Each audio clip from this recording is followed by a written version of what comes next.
நான் பேசலாமா? சொல்லுங்க. இல்ல இந்த ரைட்ஸ் யார் எனக்கு கொடுத்ததுன்னா அவங்க எனக்கு எங்க பெற்ற பாத்துட்டு, ஏன்னா இந்த இடம் அவங்களோடது தானே, இவங்களோடது கிடையாது. இல்ல அந்த இடத்துல உங்க அம்மா வந்து வாழ்ந்ததுனாலதான் தம்பி நீ வந்த. என்னோடதும் கிடையாது நானும் சொல்லல. நான் என்னோடதுன்னு நான் சொல்லல மேம். இல்லங்க, அந்த இடத்துல வந்து எங்க அக்காவை கட்டி கொடுத்து எங்க அக்கா வாழ்ந்து, நான் சொல்றது கேளு. அந்த இடத்துல நான் சொல்றது நீ கேளுடா. தலையிறது எங்க அப்பாவோட எங்களோட எங்க பாட்டியோடது மேம். உங்க அப்பாவும் எங்க அக்காவும் இல்லன்னா இந்த இடத்துக்கு நீ கிடையாது ஃபர்ஸ்ட். தலையிறீங்க. ஆமா, அத முதல்ல புடி நீ எதுக்கு தலையிடுறன்னு என்னை தான் மேம் அன்னில இருந்து நான் வந்து இடையில ஒரு தடவை வந்துட்டு போனேன் மேம்.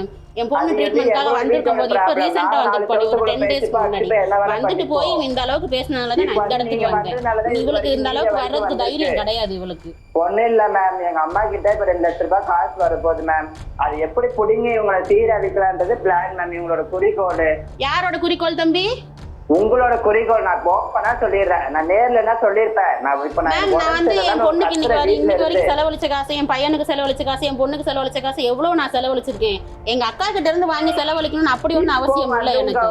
அவ என்ன வேலை பாக்குறான்னு கூட எனக்கு தெரியாது. இவ்வளவு நாள் டச் இல்லாம தான் நான் இருந்தேன். இப்ப இந்த ரீசெண்டா வந்து பாத்துட்டு போனதுக்கு அப்புறம் தான் நான் இதுல இறங்கினேன்.